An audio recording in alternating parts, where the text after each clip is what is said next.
déjà, puisqu'il est déjà intervenu dans des tables rondes de l'IEHCA.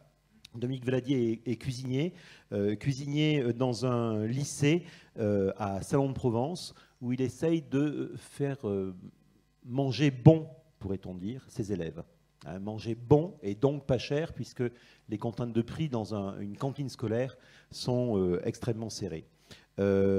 Christian Leroy qui est directeur des ressources humaines du groupe Agape.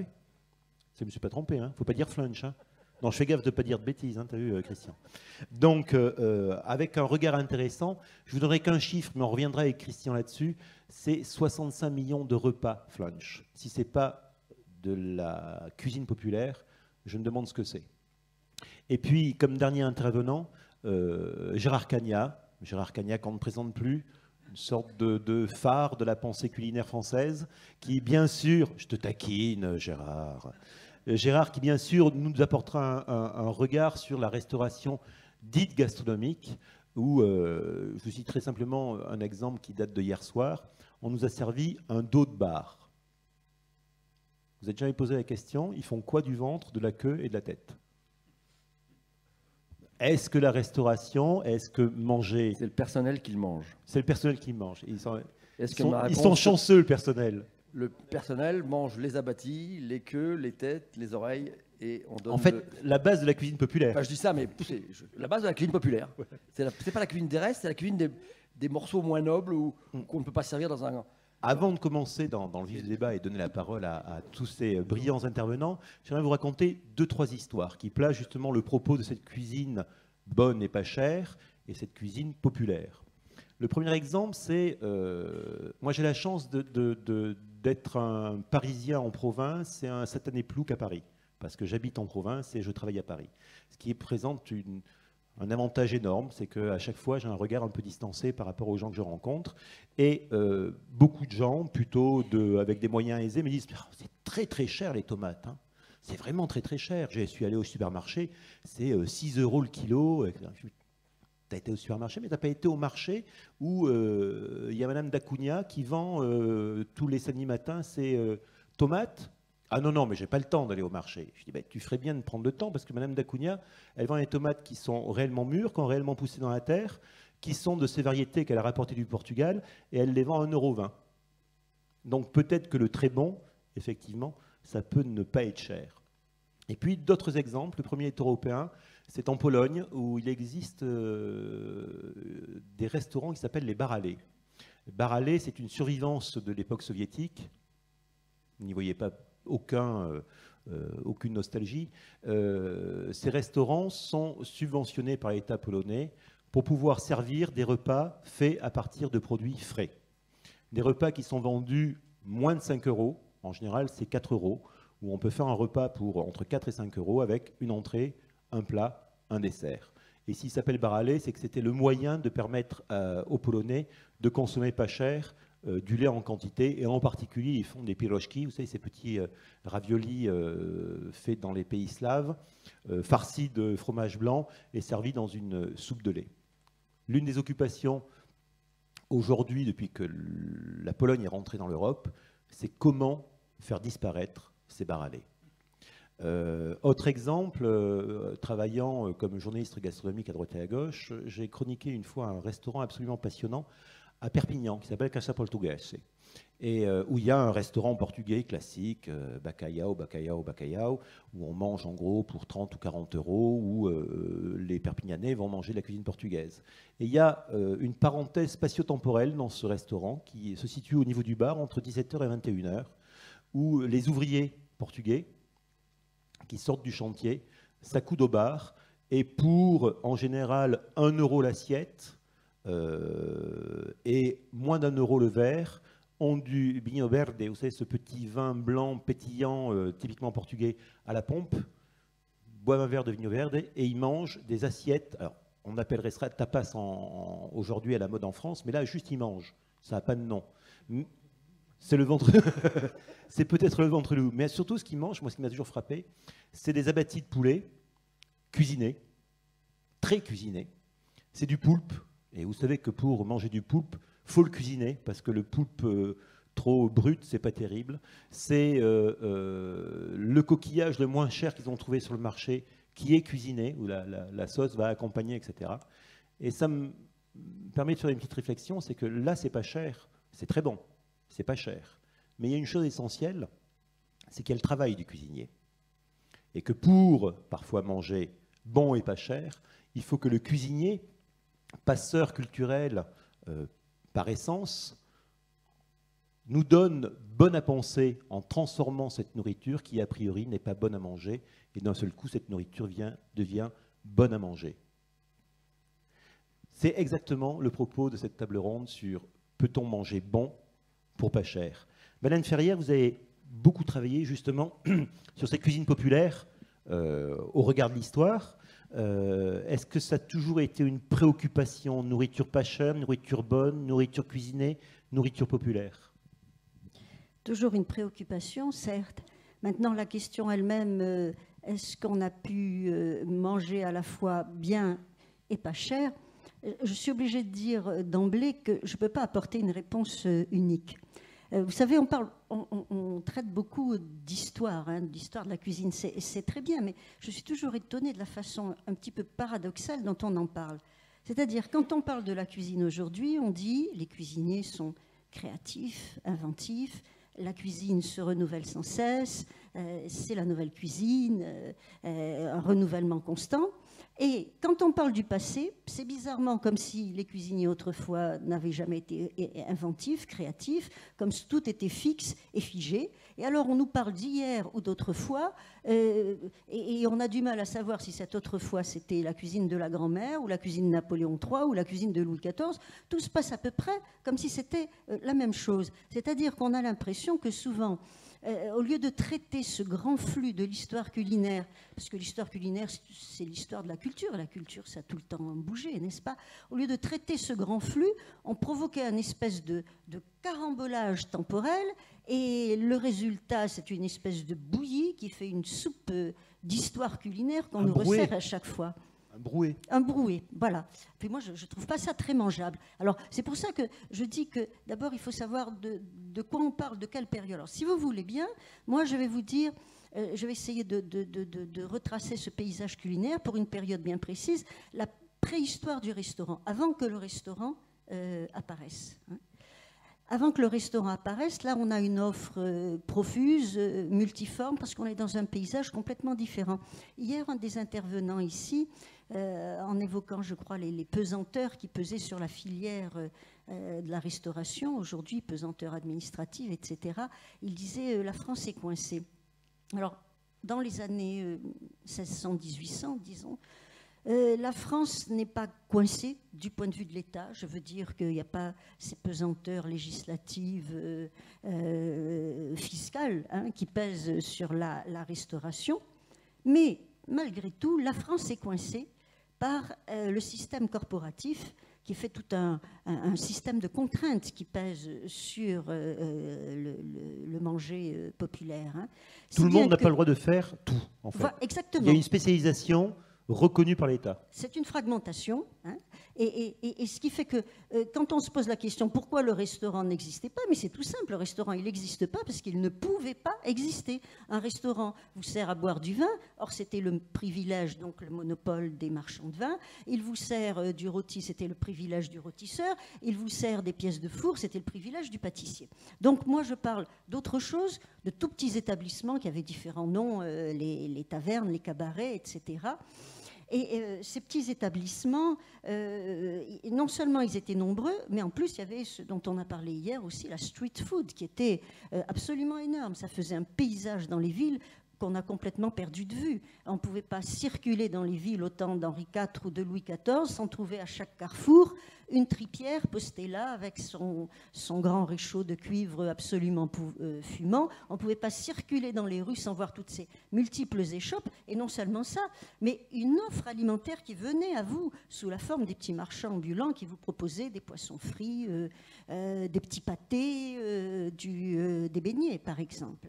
Donc c'est une offre absolument profuse et je pense très bon marché. Pour quelques sous, on mangeait facilement en dehors de chez soi.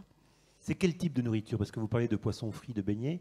Est-ce qu'il y a déjà une classification des morceaux, des espèces qui sont plus ou moins chères? C'est-à-dire que, je sais pas, la tripe est un plat cher ou c'est un plat populaire? Ah, c'est un plat très populaire, mais il y a une classification des morceaux. Oui, là, vous anticipez un petit peu ce que j'allais vous dire, c'est qu'on mange de la tripe parce que c'est pas cher, mais on peut en manger aussi parce que c'est bon. On a 42 mots pour distinguer les différents morceaux de tripe, on n'en a qu'un. Et quand on abuse de mots, c'est qu'on aime bien en général. Exactement, exactement. Donc, vous voyez, c'est pas cher, mais tout de suite, je vais vous dire, c'est pas parce que c'était pas cher que c'était pas bien. Alors, bien entendu, répondre c'est bien, ça c'est plus difficile parce qu'il faut se mettre dans la peau du mangeur d'autrefois. Et attention de ne pas faire d'anachronisme et de ne pas appliquer nos propres critères gustatifs. Moi, je pense qu'il pensait que c'était bon pour au moins 4 raisons. En dehors du prix lui-même. Premièrement, une offre de produits chauds. Je crois que c'était important pour eux. Enfin moi je sais que j'ai beaucoup de mal à manger debout ou en marchant. Eux, je crois que ça ne les gênait pas trop. Mais en revanche, ce qu'ils demandaient, c'est un plat chaud. Un sandwich, c'était pas une nourriture. Donc on leur sert des plats qui sont chauds. Deuxièmement, quelles sont leurs attentes? Qu'est-ce qu'ils demandent? Ils demandent des plats restaurants. Et là, on a l'origine du mot restaurant. Un plat restaurant, c'est comme l'étymologie veut le dire, un plat qui restaure. Qui reconstitue les forces de travail. En langage économiste, en langage plus trivial, on a un tas d'expressions, n'est-ce pas, pour dire qu'il faut lester l'estomac ou se remplir la panse. Donc, bien entendu, une certaine quantité, des bonnes rations. D'ailleurs, il y a même un proverbe qui dit une bonne ration de tripe au petit déjeuner et le travailleur pourra travailler toute la journée. Ça, on le sait. Mais il ne faut pas que ce soit l'arbre qui cache la forêt, parce qu'à trop insister sur la nécessité de portions consistantes, on tend à penser que ces gens-là n'avaient pas de goût. Or, ils avaient du goût. Et si je me pose une question totalement incongrue et anachronique, qu'est-ce qu'ils auraient pensé de la cuisine moléculaire? Je réponds à leur place, mais à 100%, je suis sûre qu'ils n'auraient pas apprécié la cuisine moléculaire, pas simplement pour, comment dire, des raisons uniquement de prix, mais tout simplement parce que ces gens-là sont de grands mastiqueurs et qu'ils aiment avoir quelque chose sous la dent. La tripe dont on parlait leur offre des textures différentes, des goûts différents, tandis que je pense que cuisine moléculaire, ils auraient dit c'est du vent, mais pas simplement pour des questions de consistance, voyez-vous, pour aussi le genre de texture qu'ils aimaient avoir sous la dent. Donc la question du goût populaire, elle existe quand même pour des nourritures très très peu chères. Et puis alors le troisième caractère, je pense, qui faisait que c'était une nourriture appréciée, c'est une nourriture qu'on ne mange pas chez soi. Alors on ne la mange pas chez soi parce que parfois on ne peut pas la préparer chez soi. Vous parliez du poulpe, on parle des tripes, c'est des slow food si on peut dire, mais au sens où, vous le savez très bien, c'est des plats qui exigent une très longue préparation en amont qu'on ne peut pas faire chez soi, on n'a pas de cuisine, on n'a pas de combustible, donc on mange des tripes, on peut les apprécier qu'en dehors. D'où la nécessité du savoir justement du spécialiste, du cuisinier, qui est là pour transformer parce qu'il a la maîtrise de la transformation. Voilà. Il a la maîtrise, puis il a les instruments et il a tout ce qu'on n'a pas chez soi. Et quand vous pensez que chez soi, on a à peu près une marmite, vous voyez toute cette cuisine du grillé, du rôti, du frit, c'est plutôt à l'extérieur que vous allez la trouver. Mais ça, c'est par nécessité. Et là, on est dans des questions aussi de goût. Et moi, ce qui me paraît très important, c'est qu'il va trouver dehors, ce consommateur, des goûts et des saveurs nouvelles. Il va faire l'apprentissage de goûts et de saveurs nouvelles. Alors là, je vais vous dire quelque chose qui va vous paraître peut-être un blasphème, mais je le dis, et je l'ai écrit aussi, pas par provocation gratuite, simplement par goût de l'archive, parce que j'ai les traces écrites qui me permettent de dire et de penser qu'une grande partie de notre, je ne dirais pas de la gastronomie française, mais enfin, disons, une partie de notre patrimoine culinaire, une grande partie, a été inventé dans toute cette basse cuisine, cette cuisine de pauvres, cette cuisine de la nécessité. Je donnerai juste un exemple pour terminer. C'est tout le domaine qui relève de la cuisine du vin. Le vin, au départ, c'est le privilège des marchands de vin. Le cabaret, la taverne, ils servent à boire et puis aussi, accessoirement, un plat à manger. C'est le privilège aussi des guinguettes. On va boire un vin blanc en dehors des barrières. Or, c'est dans ces établissements que, d'après mes sources, je vois apparaître une cuisine où on va utiliser ce vin qu'on a en abondance et bien moins cher parce qu'il n'est pas taxé que le consommateur. On l'utilise avec des produits moins chers, bon, les tripes, ou alors quand on est par exemple dans les guinguettes, les poissons de rivière, hein, et on met au point des plats. Ce sont les matelotes de poissons. Ce sont les daubes qui ne s'appellent pas encore daubes, mais moi je vois en gestation une infinité de daubes dans ces plats très populaires qu'on appelle la marmite perpétuelle, c'est-à-dire ces grandes marmites qui glougloutent en permanence et à n'importe quelle heure du jour. Vous pouvez venir pêcher un morceau de viande dans cette sauce et puis ces marmites sont réapprovisionnées régulièrement. Donc, je pense que sous Louis XIV ou sous Louis XV, la culture du vin, bon, c'est évidemment les aristocrates, les bourgeois qui commencent à savoir apprécier une bonne bouteille. Le peuple, lui, boit le plus souvent de l'eau, mais il se met à manger, et c'est le premier, il se met à manger, si je peux dire, du vin. Il se met à manger du vin.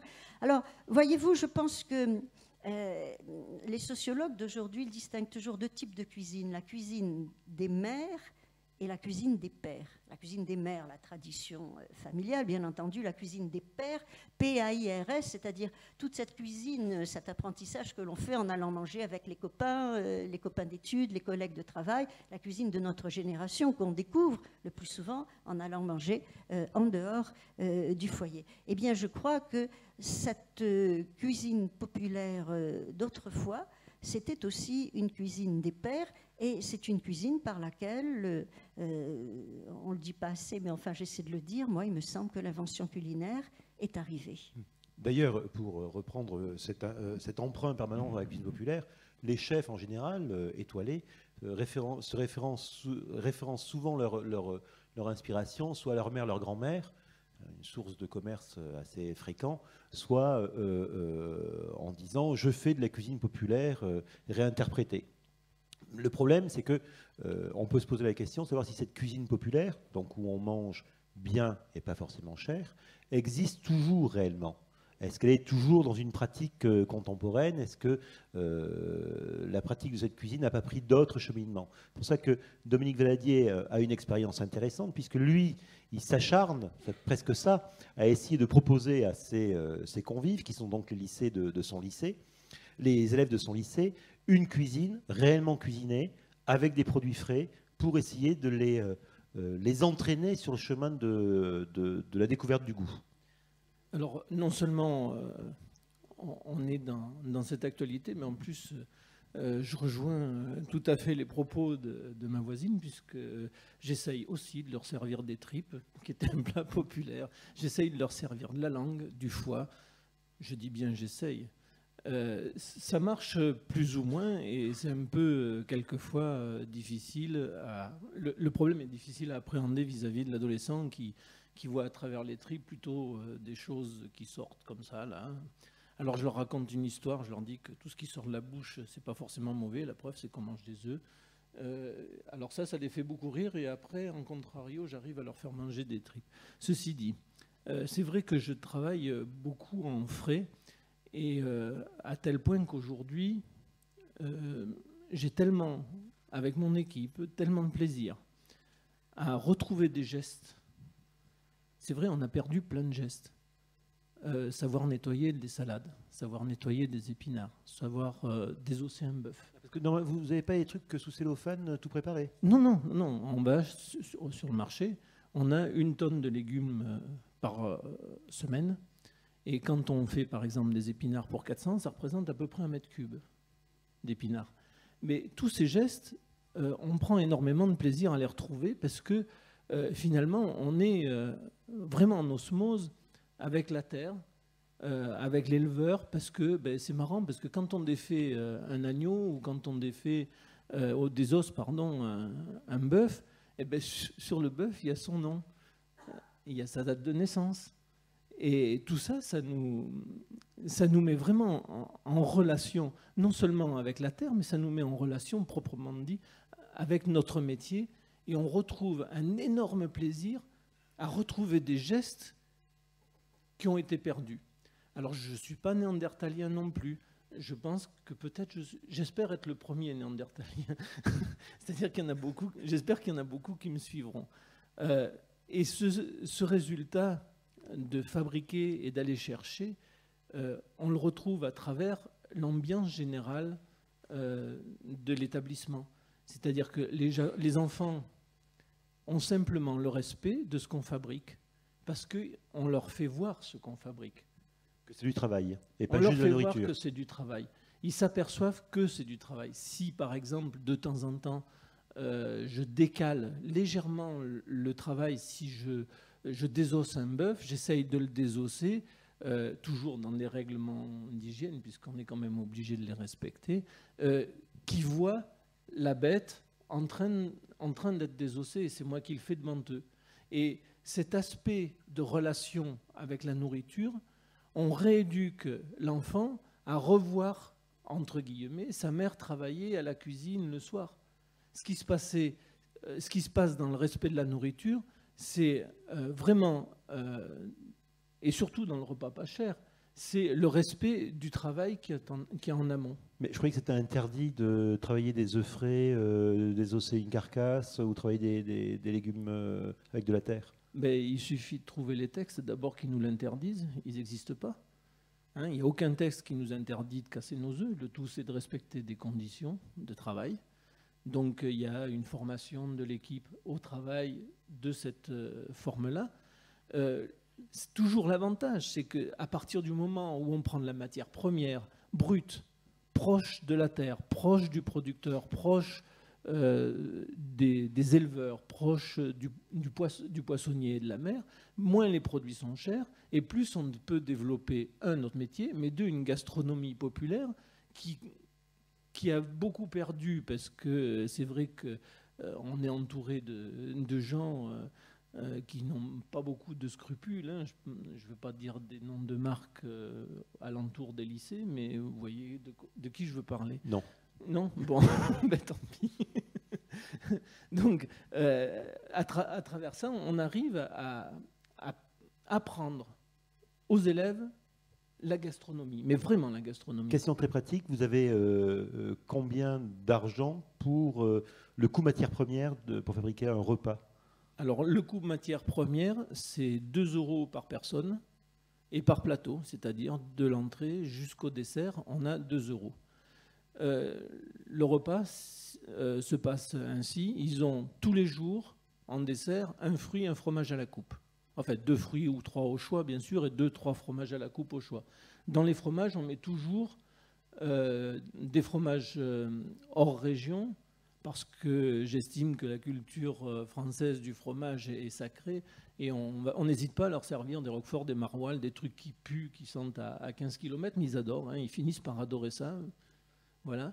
Vous leur faites pas des trucs sous cellophane ou sous Non, parce qu'on s'est aperçu que ça nous coûte. On avait plus cher de cellophane que de fromage.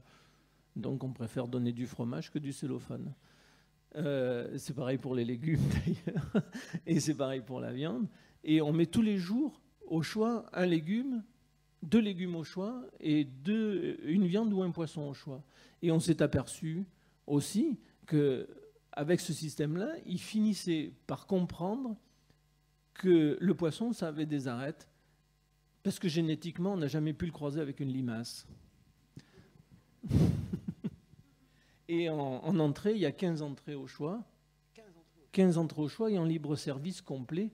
Et ça, c'est une véritable formation à la citoyenneté. C'est-à-dire qu'ils apprennent à prendre juste ce qu'il faut pour qu'ils mangent. C'est-à-dire qu'on les régule. Dès le lycée, on les régule Et je sais que quand ils vont aller ailleurs, dans d'autres restaurants plus tard, ils ne se serviront pas comme s'il y avait la guerre le lendemain, c'est-à-dire avec des assiettes énormes et un gaspillage énorme. Si je comprends bien, en fait, il y a quand même deux axes dans votre pratique de la cuisine en milieu scolaire. Le premier, c'est plus je suis dans un circuit court pour me fournir en matières premières, plus je vais donner de l'argent pour réellement du bon produit et non pas pour du transport ou pour du packaging. Exactement, oui. Ça, c'est la première chose. Oui. Secondo, si le choix est varié, si je parle de mon choix en termes de cuisinier, le consommateur qui est là des élèves, donc qui sont des personnes attentives aux propos, vous pouvez leur faire manger beaucoup de choses, beaucoup plus que l'on ne croit. Je vous crois moyen quand même l'histoire de la langue. Ils mangent de la langue parce que moi j'ai des souvenirs terrifiants de langue à la cantine scolaire. Quoi. On a des techniques d'anticommunication. On ne dit pas que c'est de la langue d'abord. On a notre langue, j'allais dire notre produit tellement on a la langue devant nous. Bon, on la coupe déjà en petits morceaux, on ne sert pas des tranches complètes. Ça, c'est une première chose. Deuxième chose, quand ils demandent ce que c'est, effectivement, on leur dit c'est de la langue, mais avant, on leur dit goûte. Et généralement, j'ai un tas de fourchettes à côté de moi et je trempe, je fais un peu la cuisine des rues, hein, je trempe la fourchette dans la sauce où j'attrape un morceau de langue et je leur fais goûter. Il y a 60, 80 gamins à côté d'eux, enfin 80 collègues à eux, et ils goûtent. Et là, ils disent « Ah, c'est bon !» Et ils prennent l'assiette et ils s'en vont. Et ils ont mangé de la langue. Et quand ils rentrent le soir, qu'ils disent à leurs parents « On a mangé de la langue », alors je reçois des coups de fil. Comment vous faites la langue, il la mange jamais chez moi. Ou comment vous faites les épinards, il les mange jamais à la maison, etc. Et ça, nous, on gagne du terrain énormément tous les jours. Que ce soit sur du poisson ou sur des légumes un peu difficiles. Par exemple, dans les entrées, on est capable de leur mettre des navets au miel. Parce que les navets, bon, c'est pas terrible, hein, à part avec 5 ou 6 canards autour, il faut reconnaître que le navet, c'est pas génial. Et on nous fait du navet au miel. Alors, ce qui est intéressant, c'est qu'on a fait des très petites quantités pour provoquer le manque. Parce qu'en provoquant le manque, on développe l'envie. Ouais, c'est dégueulasse, hein. Non, la dernière question que j'aimerais vous poser, c'est que votre modèle économique et de pratique culinaire en milieu scolaire, au lycée de l'Empéry, il s'exporte ou vous êtes les seuls? Parce que ça a l'air tellement génial qu'il faudrait à tout prix l'exporter, quoi. Alors, l'exporter, moi j'aimerais bien. Hein. J'aimerais bien ne pas être là. J'aimerais bien que ce soit les 200 collègues du département qui soient à côté de moi, ou moi dans la salle et eux ici. Mais hélas, pour le moment, cette démarche-là, je suis tout seul à l'avoir au niveau national pour le moment. J'espère que je ne serai pas tout seul avant de partir. Par contre, il y a quand même des bribes, il y a des gens qui bougent. En fait, il faut qu'il y ait un travail d'équipe extraordinaire, énorme à faire entre le rapport des intendants et des cuisiniers, leurs équipes et l'intendant, etc., pour qu'on arrive enfin à passer hors marché public. C'est-à-dire qu'il faut qu'à chaque fois qu'on va chercher un produit, il faut que ce produit soit dans une niche que les grandes sociétés de distribution ne peuvent pas avoir. Quand je demande un taureau de Camargue, je demande du taureau de Camargue. C'est une niche. C'est-à-dire qu'il n'y a qu'un abattoir qui peut me fournir du taureau de Camargue, et ça, le marché public est obligé de me l'autoriser. Comme ça, vous squeezez le marché public. Ben oui, je le touche à 4,90 € le taureau de Camargue au kilo. C'est-à-dire j'ai de l'entrecôte, du filet, du faux filet, j'ai des os aussi, bien sûr, j'ai de l'épaule, j'ai tout. Mais seulement au niveau éducatif et au niveau populaire, on ne fait pas mieux. Pourquoi? Parce que le gamin, il se rend compte qu'il peut manger du beefsteak dans un taureau, mais il peut se rendre compte aussi qu'on mange de la daube, quelque chose de très populaire. Et ça, c'est très, très formateur pour les gamins. D'accord. Ce qui pourrait être intéressant, c'est que l'éducation nationale prenne en compte vos expériences, peut-être pour former ou réfléchir à la fois dans ces cantines scolaires, comment former des gens capables de faire ce type de nourriture et mettre en place ce modèle économique. Alors, il y a effectivement. Alors, ce qui est rigolo, c'est qu'il y a de la formation, mais elle ne passe pas du tout par les écoles hôtelières, elle ne passe pas du tout par les membres de l'enseignement. Elle passe par les diététiciens, qui, eux, ont compris. j'ai l'impression, les jeunes ont bien compris que la diététique, c'était vraiment du plaisir et pas du régime. Et nombre de diététiciens sont venus prendre contact avec moi uniquement pour comprendre comment on fonctionnait et pouvoir promouvoir cette façon, cette philosophie, si ce n'est pas trop prétentieux, de voir les choses et d'organiser une ambiance dans un lycée. Christian Leroy, je suppose que vous êtes attentif à ce genre de discours. Vous qui avez la chance de vendre, je fais que dans la provoque, hein, Christian, hein, de vendre 65 millions de repas dans les restaurants Flunch, où le but du jeu, en fait, c'est gagner des sous, non? Alors si le but du jeu c'était de gagner des sous, cette société qui est née il y a 37 ans dans le Nord, si ça avait été son seul but, je crois qu'elle ferait comme tout un tas de sociétés qui ont déjà disparu, et puis celles qui j'espère vont disparaître, pour avoir gagné, qui j'espère vont disparaître, pour avoir voulu trop gagner de sous sur le dos de leurs clients. Quel était le souhait au départ? Au fond c'était tout simple, hein. Ceux qui ont créé le premier restaurant Flunch, c'était de permettre au peuple, puisque un restaurant populaire et un repas populaire, c'est à celui qui a l'équivalent d'un SMIC horaire de pouvoir se permettre, pour cet équivalent-là, d'avoir un vrai repas. C'est-à-dire, je gagne 5 euros par heure, je peux m'acheter un repas pour 5 euros. Oui, à l'heure actuelle, donc c'est 7 euros et des poussières, hein, en SMIC net, et c'est toujours notre objectif. Avec, vous le devinez, hein, 65 millions de clients l'année dernière sur la France. On est présent à l'étranger, mais là, simplement sur la France. Bah, c'est effectivement continuer de faire plaisir depuis 37 ans à des Français qui, si jamais ce n'était pas le restaurant Flunch, bah, ils n'iraient peut-être pas au restaurant. Ça, je crois que c'est en tout cas pour les 10 000 salariés, parce que moi, je ne suis que le DRH, là. Je vous entends bien parler du produit. D'ailleurs, je vais y revenir sur l'aspect historique. Mais au fond, ce qui est important pour nous, c'est que ces 10 000 salariés n'aient qu'une envie, c'est de faire plaisir aux clients qu'ils accueillent. Parce que de toute façon, les clients qu'ils accueillent ne sont pas bien différents d'eux. Ils viennent de cette population qui ne pourrait peut-être pas non plus payer le restaurant. Ça, je crois que c'est important, cette diversité, quoi. J'étais tout à l'heure un restaurant à la frontière belge. On retrouve à la frontière belge, on retrouve des Flamands et des Wallons. De l'autre côté, je ne sais même pas s'ils déjeunent ensemble. Par contre, ils y viennent. Ils y viennent dans le restaurant Flunch, ils sont ensemble. Et puis on a les quartiers populaires de Roubaix et Tourcoing à proximité, Staronc. Ces quartiers populaires, ils viennent dans ce restaurant-là. Ils fréquentent les Flamands et les Wallons. Et puis les belles banlieues chics, notre BMW, notre Bondu, Mouveau ou Ascal, mais ils viennent aussi là. Et puis tout le monde se mélange. Là. Bien en face, Christian. Comment? Micro bien en face, faut qu'on entende. Ah ouais, parce que ça, je ne sais pas faire. Non, essayer d'être directeur des ressources humaines, oui, ça, j'essaye de faire, mais ça, je ne sais pas faire. Tous ces gens-là se retrouvent ensemble. Puis tous ces gens-là, ils vont manger un couscous. Ils vont manger une viande salers qu'on aura été, j'irais presque travailler, quoi, avec les éleveurs, quoi. Nous allons essayer, même avec cette façon de restaurer les personnes, on va se battre pour un produit de qualité, abordable, et pour essayer qu'il y ait du plaisir échangé dans le restaurant, quoi. Christian, le but du jeu, c'est, je précise pour moi, c'est pas de faire le panégyrique du groupe Flunch, mais c'est vrai que nous, ça nous a intéressé parce que c'est effectivement un gros producteur de repas, peu cher. Et j'aimerais juste, avant qu'on aborde un élément essentiel de votre travail, qui va intéresser les gens qui sont dans l'enseignement de l'hôtellerie, est-ce que vous avez, vous, en tant que DRH et les gens de la direction de Flunch, la conscience d'une responsabilité par rapport au goût, par rapport au repas, par rapport à ce que vous êtes passeur aussi, vous n'êtes pas seulement fournisseur de repas, vous êtes passeur de savoir, de produits, de culture, qu'on le veuille ou non.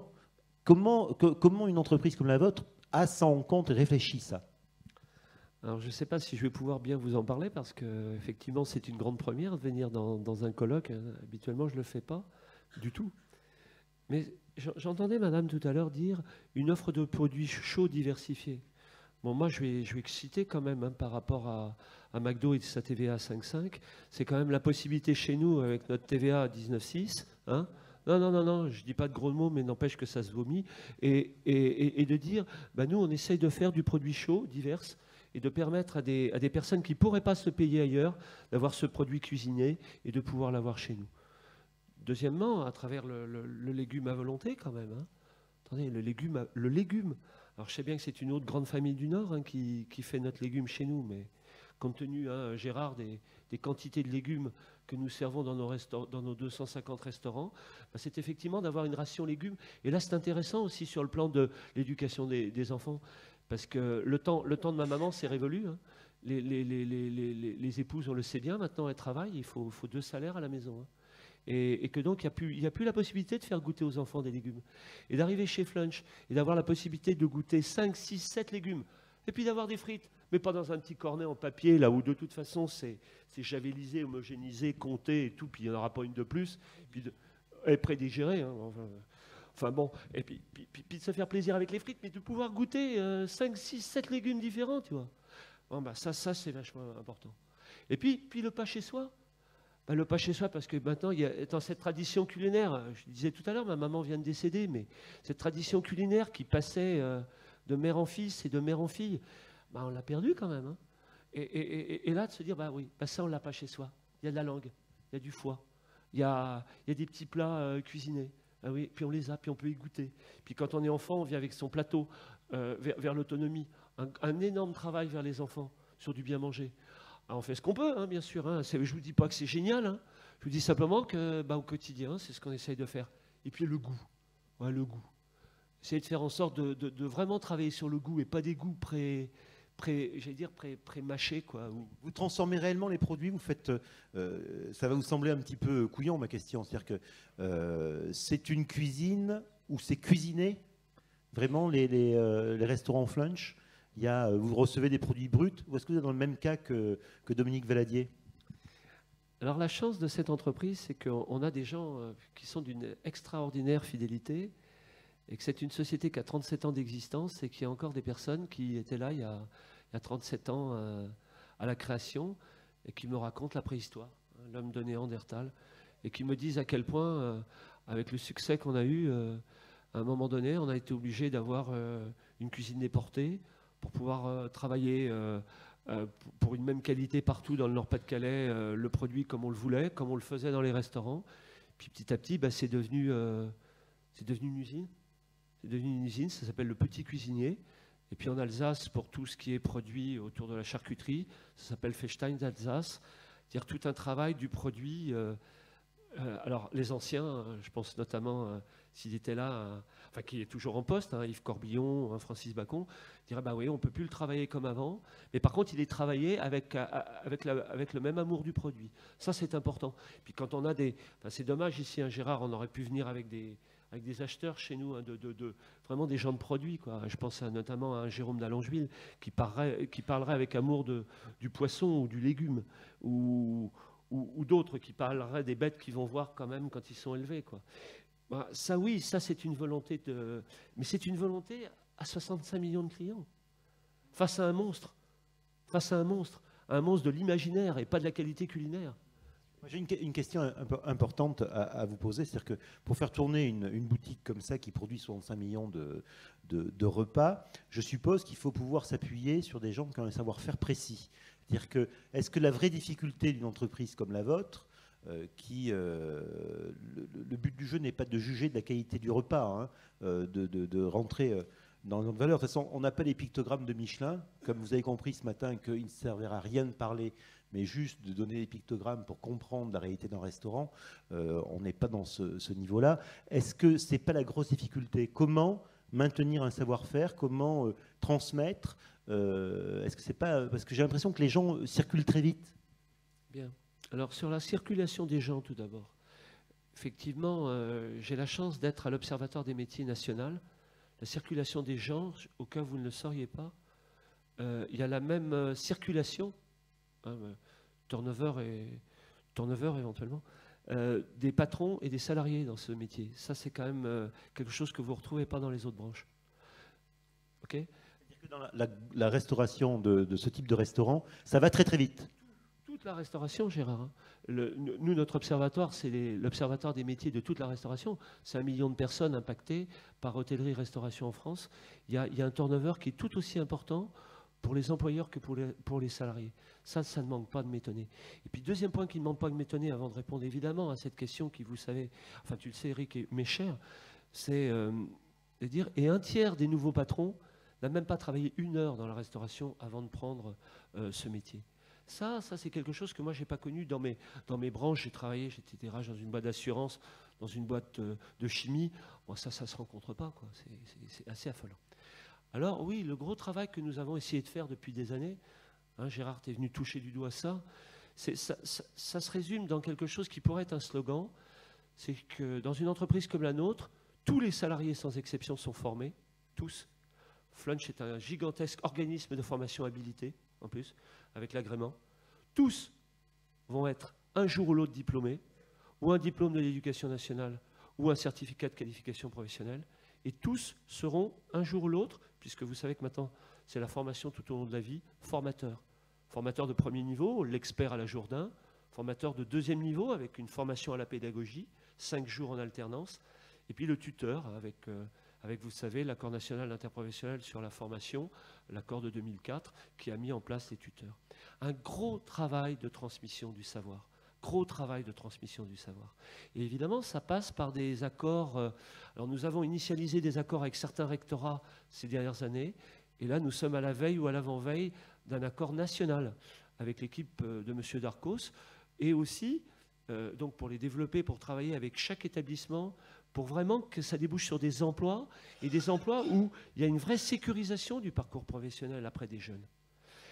Accord aussi pour la transmission du savoir, avec ce que vous savez maintenant, on appelle le pôle emploi, hein, c'est-à-dire ACDIC ANPE, c'est-à-dire 45 000 personnes au service de l'emploi en France. Ben, nous avons été les premiers, avant que ce ne soit pas tendance d'imaginer le regroupement, d'avoir un accord avec ANPE et ACDIC pour aller chercher des jeunes et des moins jeunes, là, hein, des gens plus ou moins de quartier, parce qu'effectivement, nous, ce qu'il nous faut, c'est des gens compétents, des gens qui aiment les autres et faire plaisir aux autres. Et nous avons travaillé avec la NPE et la CEDIC pour avoir des gens qui aient le plaisir de faire plaisir aux autres et qui aient des compétences naissantes. Et sachez qu'en France, on a un outil extraordinaire dont on ne parle pas assez, qui est la méthode de recrutement par simulation, qui est un outil qui a été mis en place par la NPE. Nous avons travaillé avec eux sur cet outil pour déceler des compétences naissantes pour des personnes qui n'ont même pas idée de ce qu'elles ont envie de faire. Je rappelle quand même en France, nous avons 15% d'illettrés et d'analphabètes et que tous les ans, il sort du système éducatif, il sort 15% de personnes qui n'ont malheureusement ni diplôme ni qualification. Et que malheureusement après, on le sait très bien, y compris dans nos métiers, malheureusement on ne stabilise pas pour des raisons que je ne vais pas développer là. Oui, ce travail est important. C'est vraiment le savoir, la transmission du savoir, du savoir-faire, du savoir-être et du savoir-faire plaisir avec un produit qui est extraordinaire. Restaurer. Et comme vous l'avez dit tout à l'heure, Eric, quoi, c'est... Bon, moi, je n'ai pas créé le groupe Agape, mais agapé, en grec, hein, c'est l'amour aussi. Hein. Et si on n'aime pas les gens, c'est même pas la peine de les inviter dans un restaurant. Ça ne sert à rien. Ça ne sert à rien. Il vaut mieux qu'ils restent dehors et puis qu'ils aillent chez Quick et chez McDo. Au moins, ils sauront ce qu'ils vont faire. Ça, c'est un travail de tous les jours. Et ça, c'est le travail de la transmission du savoir. C'est ce que nous essayons de faire encore. Et nous allons enclencher d'autres aspects. Merci Christian. Je crois que c'est important, on touche vraiment à l'essentiel de cette histoire de cuisine populaire, de cuisine bonne et pas chère, avec quantité de gens qui sont à la limite de la précarité et qui ont aussi droit à l'accès à la culture étant de manger comme il faut. Accès à la culture, accès au droit de manger, accès au droit de produire différemment, etc. Expérience totalement différente, qui est peut-être totalement à l'opposé de l'expérience de Christian et du groupe Agapé de Flunch. C'est celui des osteria en Italie, où Slow Food a fait un gros travail depuis très longtemps. Comment on pourrait, Paola, essayer de nous expliquer c'est quoi une osteria en Italie? Ça représente quoi? Parce que peut-être qu'en France, nous, on n'est pas réellement au courant. Mais c'est intéressant, à mon avis, préciser que ce guide Osterie d'Italia, qui a comme sous-titre Voilà la couverture de l'édition annuelle. Sussidiario del mangiar bere all'italiana, c'est-à-dire suicidaire, il y a le mot. Oui, Giovanni, comment on traduit ça? Suicidaire. Susciter? Un manuel Du bien manger italien. Et Du boire bien manger, aussi à l'italienne. Et dans ce sous-titre, il y a déjà le programme, à mon avis. Et une autre chose intéressante, c'est de dire que ce guide, dont je m'occupe depuis 20 ans, beaucoup de temps, est né en 1990. Et alors, chez Slow Food, nous nous sommes posé une question importante. Dans quelle direction s'oriente la restauration italienne? Parce que d'un côté, s'imposait un type de restauration recherchée, inspirée par la nouvelle cuisine. Une restauration, le plus souvent, c'est assez chère. De l'autre côté, c'était le fast-food qui avançait.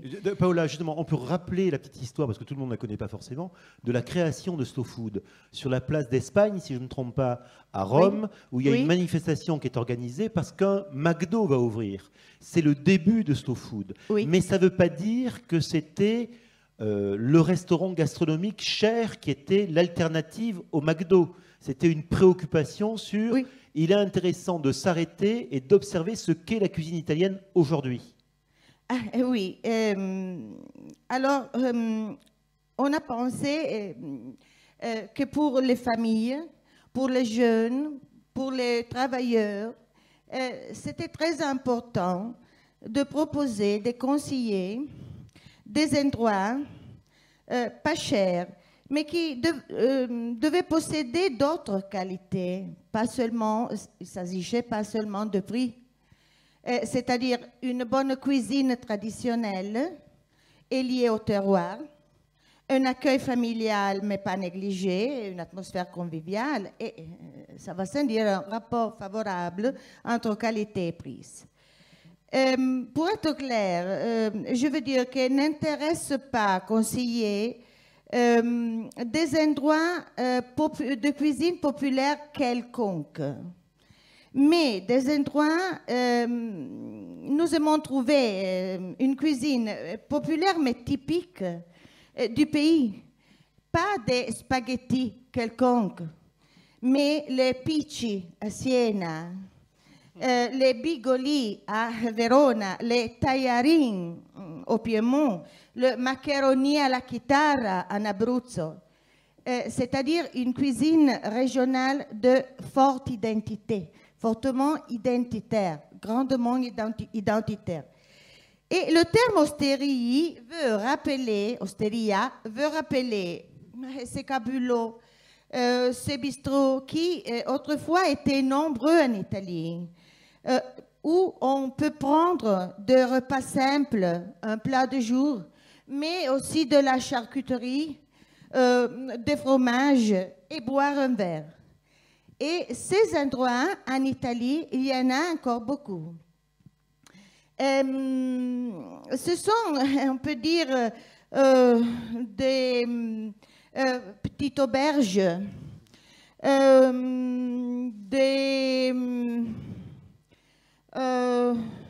on peut dire des bistrots, on dit en Italie trattorie, qui sont conduits par une famille surtout. D'accord. Bon, je crois qu'on a tous vu en général dans des bords de route en Italie, on rentre, il y a derrière la tante, la grand-mère et la mère qui sont en train de nouer des la pâtes. Cuisine, en Amérique, on dit la cuisine de maman. Oui. Alors moi j'ai une question quand même, parce que c'est une vision un petit peu idyllique, là, une vision un peu rêvée de la cuisine. Vous qui vous occupez de ce guide Osteria de Slow Food depuis 20 ans, est-ce qu'il y a eu un changement? Est-ce que ça a tendance à disparaître? Est-ce qu'il y a de nouvelles familles qui s'installent? Est-ce que cette cuisine est toujours autorisée par la loi? Est-ce qu'elle est toujours intéressante pour les Italiens? Sur 20 ans, quelle a été l'évolution? Oui. Ça a beaucoup changé, ça a disparu, il y en a toujours autant, il y en a moins. Oui, alors, pour mon expérience, j'ai vu que les hosteries anciennes sont en train de changer parce que il y a les jeunes qui avancent, les fils. Et souvent, les jeunes ont fréquenté les écoles, comment on dit, alberghiere, professionnelles. Et ils ont rêvé, ils ont fait des stages à l'extérieur, Ils veulent des grosses voitures ils veulent des grosses voitures et des grosses montres. Et quelquefois, ils ont des ambitions. Ils veulent faire des choses grandes. Hein. Mais ils sont en train de comprendre, au contraire, qu'il faut rester bien liés aux recettes des familles. Ils sont en train de comprendre ça. Même dans les jeunes, même les nouvelles hosteries, les hosteries qui ont été créées récemment. Juste une petite parenthèse, Paola, je vais vous interrompre. C'est-à-dire que, attention, le discours n'est pas un discours passéiste où c'était tellement mieux avant, il faut continuer à faire comme avant. Ce qu'est en train de dire Paola, c'est qu'il y a des jeunes qui s'installent pour créer de nouvelles hosteries et qui se créent en fait un nouveau schéma. C'est plutôt l'invention d'un modèle économique qui n'a jamais existé dans notre système économique, où en fait, il faut réduire, ce que disait Candebord hier en fait, réduire au maximum les charges, trouver toutes les solutions pour réduire les charges, avec le nombre d'employés adapté au restaurant, et surtout les sources de produits. C'est super d'avoir c'est l'histoire habituelle des tomates. Quand on est hors de la saison des tomates, est-ce que ça vaut le coup de dépenser du transport pour faire venir les tomates du fin fond de la Hollande, de la Bretagne ou d'Andalousie, hein, ce que dit, oui, mais c'est assez juste. Le quinoa, c'est sympathique, mais est-ce que ça vaut le coup d'investir dans du quinoa qui vient de l'autre bout du monde? Donc c'est vraiment le choix et l'invention d'un modèle différent qui reste encore à peaufiner, à inventer et qui se modèlera, qui se patinera au fur et à mesure du temps. Que ce soit avec ce que raconte Dominique ou ce que raconte Paola. On est vraiment sur ce propos-là. Paola, on reviendra sur votre propos. De toute façon, on vous laissera bien sûr le temps de poser quelques questions. J'aimerais bien quand même qu'on passe la parole à Gérard Cagnat, qui est un garçon qu'on aime tous, extrêmement bavard et vivant, mais qui a bien ce regard-là. C'est-à-dire que quand je plaisantais sur le dos de bar, Gérard, toi qui as travaillé dans des maisons chics, est-ce que c'est pas un peu révolu cette vision de la cuisine où tout est calibré, où on ne peut cuisiner que certains produits, etc., etc., etc. Je pense que, pour répondre un peu lapidairement à cette question, la société, à chaque niveau, a besoin, non pas de stars, mais a besoin d'espace dans lequel il y a des créations, alors que ce soit la Formule 1 pour la voiture, que ce soit la haute couture pour la couture, que ce soit même la cuisine aussi, fait partie aussi d'une culture. Et je crois que même si quelquefois il y a des excès dans la créativité des cuisiniers à la mode, pour ne pas blesser, ça ne me gêne pas et c'est important. Même si ce n'est pas culturellement ce qui m'intéresse, c'est important parce que ça fait partie de ce laboratoire des idées et de cette permanence de l'évolution. Petite parenthèse, Gérard, est-ce qu'aujourd'hui on a beaucoup de Rolls-Royce et pas tellement de deux chevaux en fait? Pardon? Est-ce qu'on n'a pas trop de Rolls-Royce et pas assez de deux chevaux dans la cuisine? Est-ce qu'il y a beaucoup de jeunes chefs veulent manger le monde? Oui, non, mais c'est quoi? Ça représente 50 cuisiniers en France, ça. Non, c'est pas.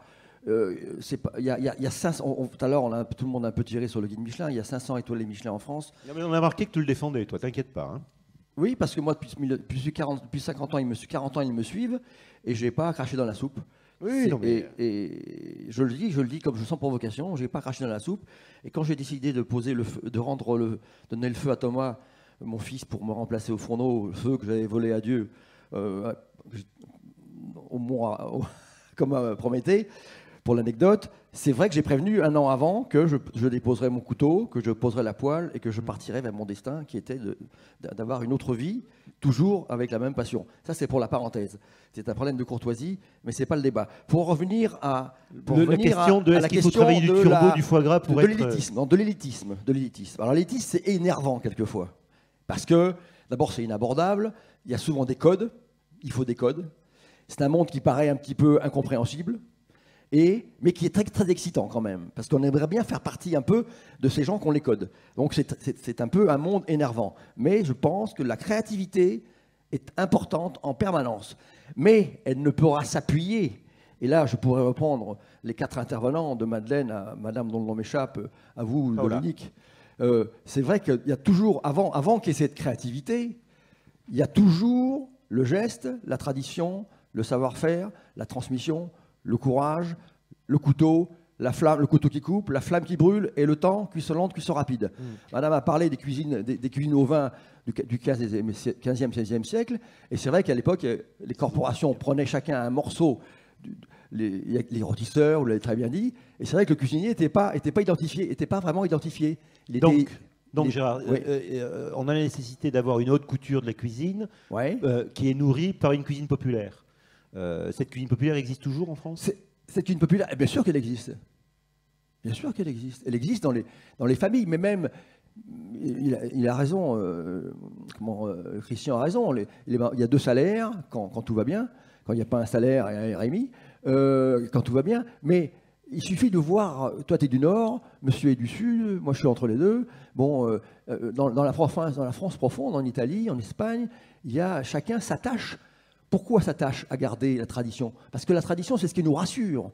C'est une pierre blanche sur notre chemin. Donc, tu parles de dos, on parle de blanquette, on parle de tous ces plats qui sont... Il y en a 10 000 comme ça, des plats en Europe. Il y a 10 000 plats en Europe qui font partie et qui rapprochent les hommes et les femmes. Donc, on a cité le plat le préféré des Français, qui est ni une daube, ni une blanquette. Gérard, le plat préféré des Français, c'est le couscous.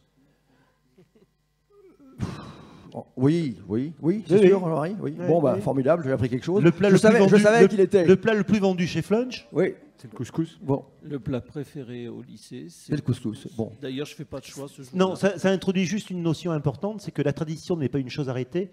La tradition est une chose qui est en permanence en train de bouger. D'accord, mais on se réunit, quand on se réunit dans les familles, dans la France profonde, on partage un plat. On peut se faire un couscous. On partage un plat qui fait partie des racines, à chaque fois. Il fait partie des racines. Tout à l'heure, tu parlais de création et des chefs qui créent. Et moi, je me mets un peu en porte-à-faux par rapport à ça, parce que je trouve que quand on n'a pas un rond, là, 2 € par repas, eh bien, on est beaucoup plus créatif et beaucoup plus ingénieux que tous les chefs qui ont des grandes possibilités. Je veux dire, si on me demandait de faire un menu à 20 €, je ne sais pas si je serais capable. Parce que je n'aurai pas de créativité forcément qui va au-delà de l'aspect chimique ou physique. Et je trouve que faire un repas pas cher, faire un repas de ménagère, faire un repas de la maison, pour une grande collectivité, on fait entièrement partie du patrimoine et de la création. Mais c'est admirable, et moi je vous admire. Mais je ne peux pas laisser passer en permanence ce tir à vue sur une partie de nos métiers qui est créatif. Moi, on peut pas. Et vous avez raison. Moi, je vous ai tous écoutés, et surtout avec votre menu et votre taureau que vous faites venir. D'ailleurs, je vous admire parce que pour faire assir une bête comme ça, je veux dire, et puis après la désosser, la dépouiller, enfin pas la dépouiller parce qu'elle vous arrive abattue. Mais bon, c'est un travail de titan, ça. Non. Je crois qu'il ne faut pas diaboliser, je crois que c'est important qu'il y ait des chefs créatifs, mais ça représente, sur le nombre de repas vendus, ça représente en France tous les jours, les repas dits créatifs au prix pratiqué par les très grandes tables, ça a représenté 1000 repas par le midi, pas plus. Peanuts. D'accord, donc mais ça fait partie du paysage. Tout à fait. Non. Et si c'est la mode à la télé, si c'est la mode à la télé, avec mon ami Cyril Lignac, tous les machins, c'est parce qu'ils ont su à un moment donné avoir ils ont su, tout en faisant des choses très simples, ils ont su réintéresser les gens à la cuisine. Mais la cuisine est fondamentalement une affaire de transmission. Mais de temps en temps, il y a des gens qui sont des très créatifs. Bon, on a discuté, on a essayé de planter le décor un peu de cette cuisine de se questionner tout au moins sur une Encore juste cuisine un mot. bonne. Excuse-moi, Gérard. Excuse-moi, le modérateur. Gérard, Je excuse-moi. suis d'Isère et pas bavard. Donc, comme je suis d'Isère, il me manquait un mot pour qu'il y ait une cuisine d'aujourd'hui. C'est un peu comme l'Ancien Testament et le Nouveau Testament. Si tu lis pas l'Ancien Testament, tu ne comprends pas le Nouveau.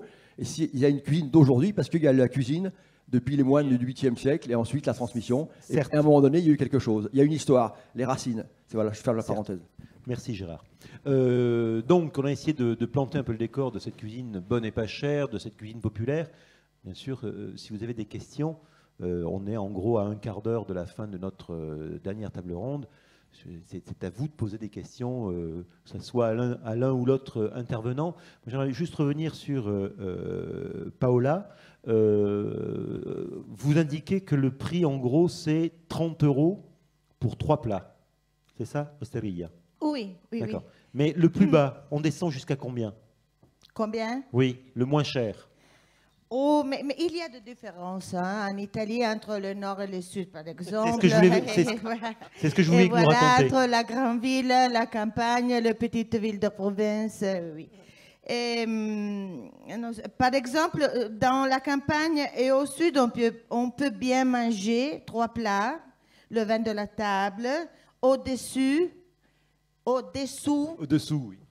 de 20 €. Mais à ce propos, je veux dire que j'ai remarqué que par rapport à la France, en Italie, les prix de la restauration ont augmenté sensiblement, surtout à partir du moment de l'introduction de l'euro. Et oui, maintenant, le prix en Italie de la restauration, je crois qu'il est plus cher qu'en France. D'accord.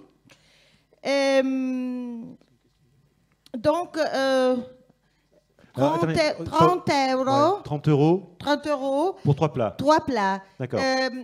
Mais Madeleine n'est en pas Italie, d'accord parce il y a une très grande tradition pour les hors d'œuvre, vous le savez.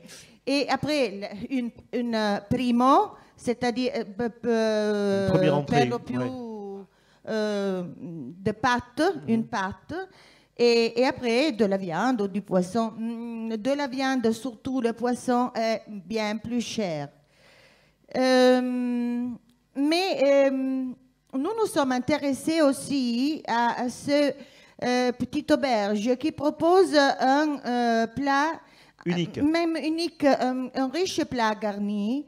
Et je veux dire aussi que les grands restaurants, dans les derniers temps, vont proposer là les déjeuners d'affaires, colazione di lavoro, déjeuner de travail, déjeuner d'affaires, à prix très favorable. Et donc, on peut manger Pour vraiment bien, pas trop cher. oui, pas trop cher. D'accord. Et il y a aussi, dans mon guide, Mais allez-y, Paola. une très grande attention j'ai entendu parler du street food. D'accord. Cucina di strada. En Italie, ce n'est pas une invention du moment.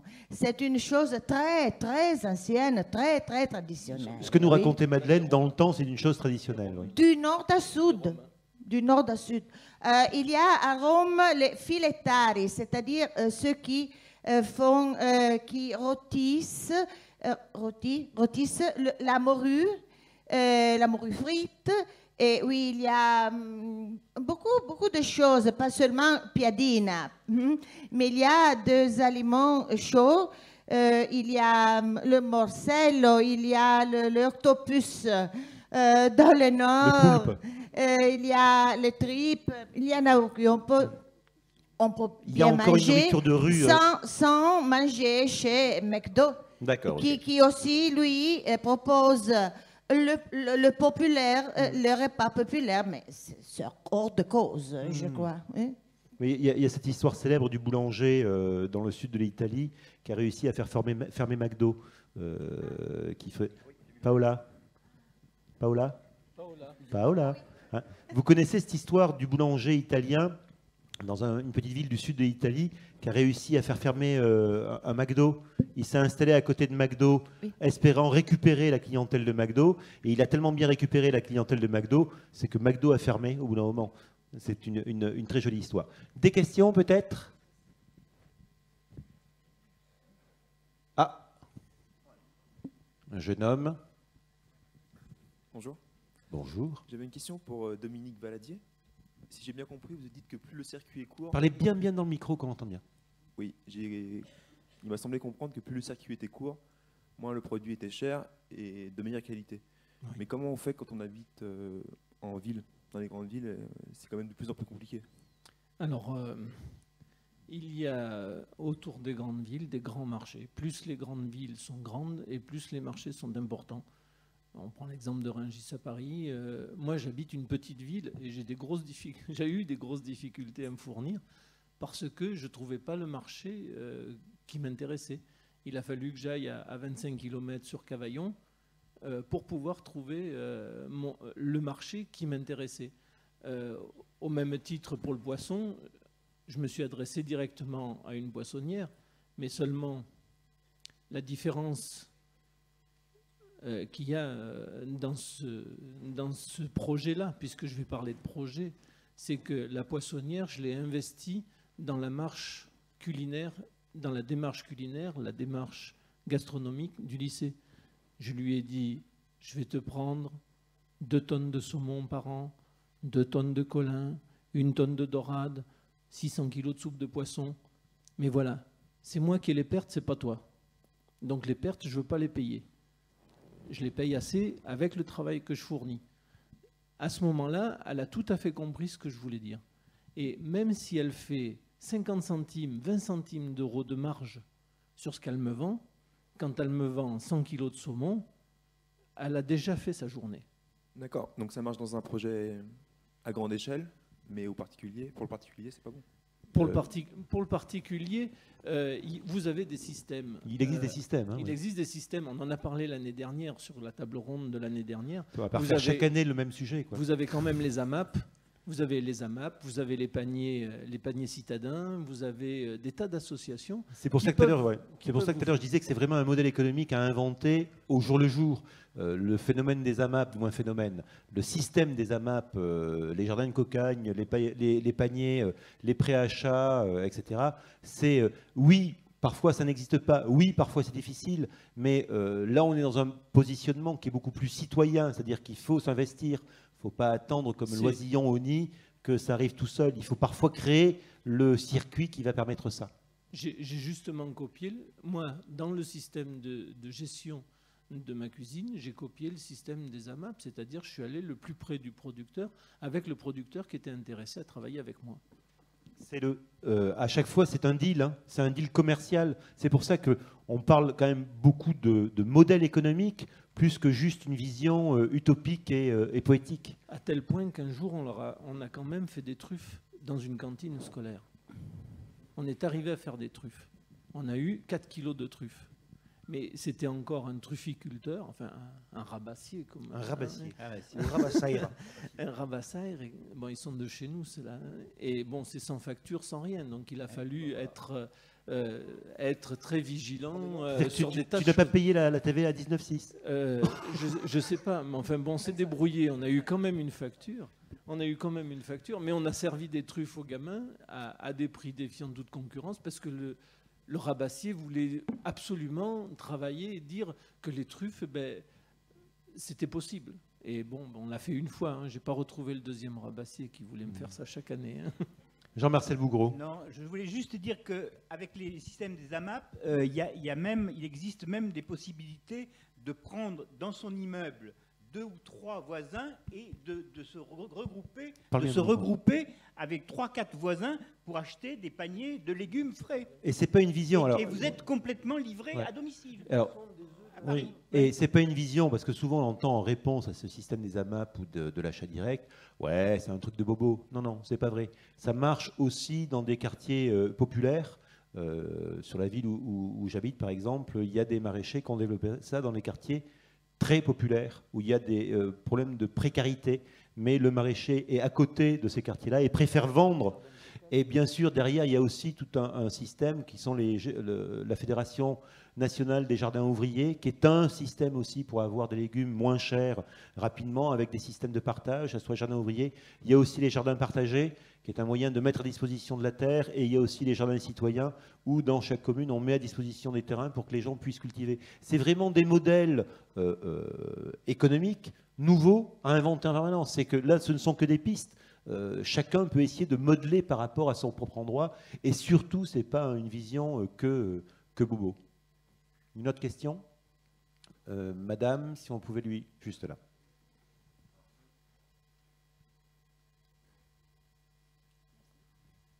Et ce que je trouve très intéressant, encore plus que le discours sur qu'est-ce que c'est un bon restaurant, est comment définir, excusez-moi pour mon français, c'est très bien. Comment définir pas cher. Parce que, par exemple, in un monde, je peux acheter, faire le cours pour 2 semaines avec 30 €. Je ne pourrais vraiment imaginer la journée d'y aller à la restaurant pas cher pour 30 €. Et donc, mon question pour vous est comment définir la clientèle, comment définir pas cher et combien de régularité envisionner la clientèle vient. Je crois que Christian Leroy tout à l'heure a donné une très bonne définition, puisque c'était le but du jeu au début de son entreprise. Oui, mais le but reste le même pour nous, depuis 37 ans, pour un SMIC horaire, pouvoir se payer le restaurant. 1 heure de travail. 1 heure de travail. Un repas. Et vous? Pour les osterias, mais... c'est encore plus bas, lui. Moi, Dominique. je suis... ouais, non, j'ai pas d'excuses et je suis un mauvais joueur dans ce système-là parce que je fais effectivement... le prix de revient à 2 €, mais seulement le personnel n'est pas payé sur ces 2 €. Donc ça fausse un peu l'idée. Il faudrait compter, pour payer le personnel, il faudrait compter à peu près 6 €. Pour Donc arriver. au total, 6 € au total? 6 €, le plateau, 6 €, oui. Christian. Oui, par rapport à payer le personnel. Juste un clin d'œil. Essayez de trouver combien il y a d'entreprises en France. Je vous ai dit la taille, 10 000 salariés, qui reversent aux salariés, dans le cadre d'accords collectifs signés par les organisations syndicales, la moitié du résultat net. Car en plus, évidemment, ce qui est important, on parlait de partage tout à l'heure, c'est qu'il y a aussi le partage des résultats de l'entreprise. C'est-à-dire que si vous travaillez bien ensemble, derrière, il y a un partage du résultat. Okay ? C'est-à-dire un accord de dérogation sur les bénéfices, parce que vous savez qu'on peut négocier avec l'État de partager plus que la formule légale, et un accord de ce qu'on appelle l'intéressement, c'est-à-dire 2 accords. Ça, je crois que c'est important. On discutait tout à l'heure du fait que malheureusement, il y a tout un tas de personnes qui viennent dans la profession et qui n'y restent pas. Il faut être capable aussi de bien rémunérer sur la durée. Ça, c'est essentiel. Et que tous les efforts faits profitent aux salariés. Une autre question sur ce propos de manger bien, manger bon et du resto pas cher. Jean-Marcel? Oui, non, tout à l'heure, j'ai cru comprendre que vous avez dit que Cyril Lignac était venu vous voir et j'ai cru comprendre... Et qu'il a rigolé en plus, c'est ça? Non, et j'ai cru comprendre aussi qu'il avait fait une tentative à un moment dans un lycée de banlieue pour faire aussi une cantine pas chère et bonne. Oui. Alors, je ne sais pas si vous êtes au courant de ça. Et si vous savez Alors, Cyril Lignac, effectivement, est venu me voir parce que quand il a commencé son émission Vive la cantine, il avait d'énormes problèmes avec ce lycée de banlieue et il est venu me voir pour voir si c'était possible de transformer la cantine qu'il avait managée en premier à une cantine comme moi je préconise. Et il est venu pendant 3 jours prendre des cours de gestion, de management. Ouais, il n'y a pas besoin d'accélérer, c'est une question de déclic à un moment donné. Je crois que quand Cyril est quelqu'un qui aime bien son métier, il aime bien les médias aussi. Hein, je sais pas, je vous étonne peut-être là, non? Donc, je crois qu'il effectivement, il est honnête. il est honnête en ce sens, c'est qu'il a très envie de promouvoir une cuisine populaire, quoi. Hein, pas dans son restaurant le 15e, mais bien il vient d'ouvrir un bistrot. J'espère que ça sera assez populaire. J'en suis pas sûr, mais bon, on peut l'espérer. Toujours est-il qu'il essaye. Il essaye, bon, et il se sert de ses médias pour essayer. Personnellement, moi, je l'ai trouvé assez proche de ce que je faisais, quoi. En pensée, ouais. Voilà, en pensée, oui. Une autre question sur cette cuisine populaire, sur manger bon, manger bien. Je crois qu'on peut... D'en manger pas cher. Excusez-moi, je suis pas en... Oui, vas-y, Dominique. D'en manger bon et pas cher, il y a une notion qu'il ne faut jamais perdre de vue, c'est la notion de l'avenir. Manger pas cher, c'est aussi mettre les gens en bonne santé pour plus tard. Enfin, en ce qui me concerne personnellement. C'est-à-dire que si je fais des repas pas chers et bons, c'est pour que les élèves se portent bien. Et s'ils se portent bien, ils travaillent bien. S'ils travaillent bien, ils sont bien dans leurs chaussures, bien dans leur tête. Et plus tard, peut-être que je leur évite, sans trop être prétentieux, je leur évite leur maladie cardiovasculaire des 40 ans, quoi. Paola? Eric, pour la dame là-bas.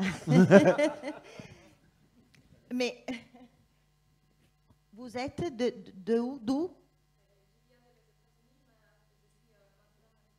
Ah, mais je parle en français. Moi? Sympa, merci Paola. Oh, le 30 euros, c'est le plafond maximum.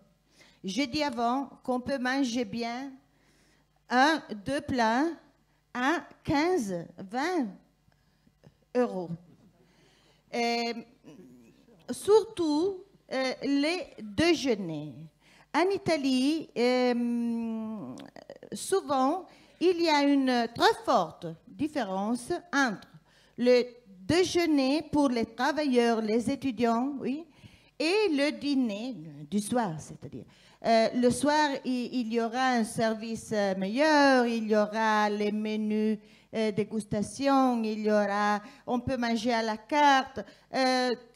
À midi, on peut manger bien, pas trop cher, oui. Non? Voilà, je crois qu'on a essayé de faire un petit peu le tour. Alors non, juste une dernière chose, je ne voudrais pas qu'on ait l'impression qu'il n'y a que dans les ostérias italiennes qu'on peut manger bien. J'allais vous donner la parole, Madeleine, en proposant à chacun de donner son restaurant pas cher. Commencez. Vous nous avez parlé d'un restaurant pas cher, vous avez mangé. Ben oui, la semaine dernière, chez Claudette, Saint-Roman de Malgarde. Bon, je ne fais pas de publicité parce que de toute façon, vous n'irez pas à Saint-Roman de Malgarde, c'est aux confins du Vaucluse et de la Drôme. Et puis Claudette, elle n'a pas besoin de publicité, c'est tout le temps plein, hein, même au mois de novembre. Donc, 4 plats. Bon, elle a dû augmenter, le vin compris, elle a dû augmenter ses prix. En fait, elle n'a pas augmenté, elle a déguisé. C'est-à-dire que le café n'est plus compris. Donc, c'est 11 € plus le café éventuellement. Dominique, tu as un restaurant à nous conseiller, pas cher, bon, à découvrir? Chez moi. Mais on peut venir manger à la cantine du lycée? Sur invitation, on peut, oui. Christian, à part Flunch, tu as un conseil à nous donner? Madame Malo, on peut faire 250 Flunch. Alors, non, mais je suis désolé, je vais être obligé d'être sérieux parce que mon épouse et moi, nous travaillons. Nous avons eu la chance d'avoir deux garçons. Et puis, c'est vrai qu'avant de travailler chez Flunch, je travaillais dans d'autres entreprises qui n'avaient rien à voir avec la restauration. Et que c'était un vrai plaisir de pouvoir faire chez Flunch tout ce qu'on ne pouvait pas faire à la maison. Quand j'entendais tout à l'heure, Gérard, la tradition rassure, des blanquettes, du bœuf en sauce, des plats cuisinés, on les retrouvait chez Flunch à l'époque. Et je crois que bon, si j'essaye d'y être et d'y rester, et si j'essaye de faire en sorte qu'il y ait un modèle économique, mais qu'il y ait surtout un modèle social et humain, c'est ça l'important. Hein. Je crois que, Gérard, toi tu le dis souvent, hein, s'il n'y a pas l'humain derrière le couteau, derrière la poêle, il y a qui, quoi?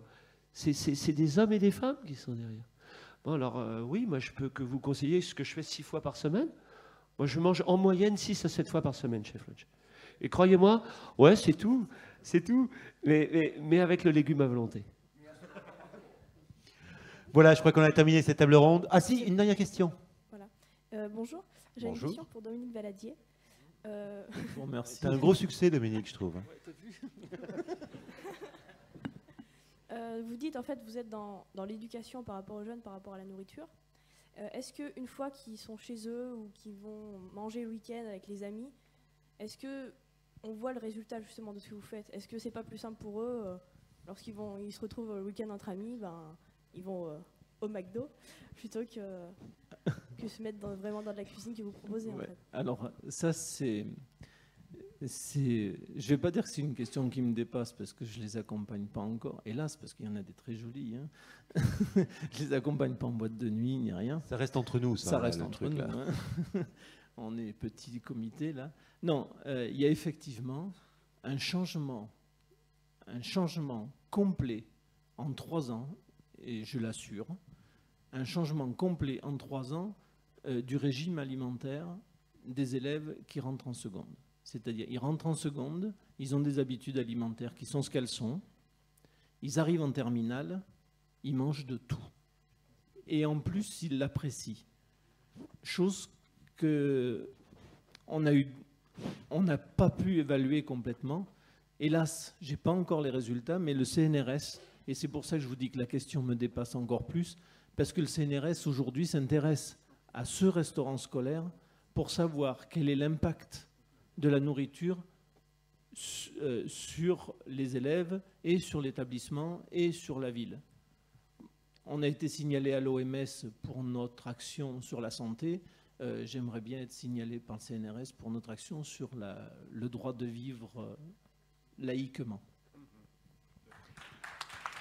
Merci beaucoup. Je crois qu'on peut remercier Madeleine, Paola, Gérard, Giovanni, Dominique et Christian pour cette table ronde.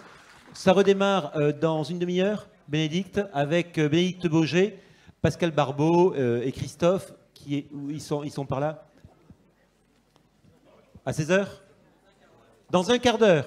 Ah oui, dans un quart d'heure. D'accord, excusez-moi.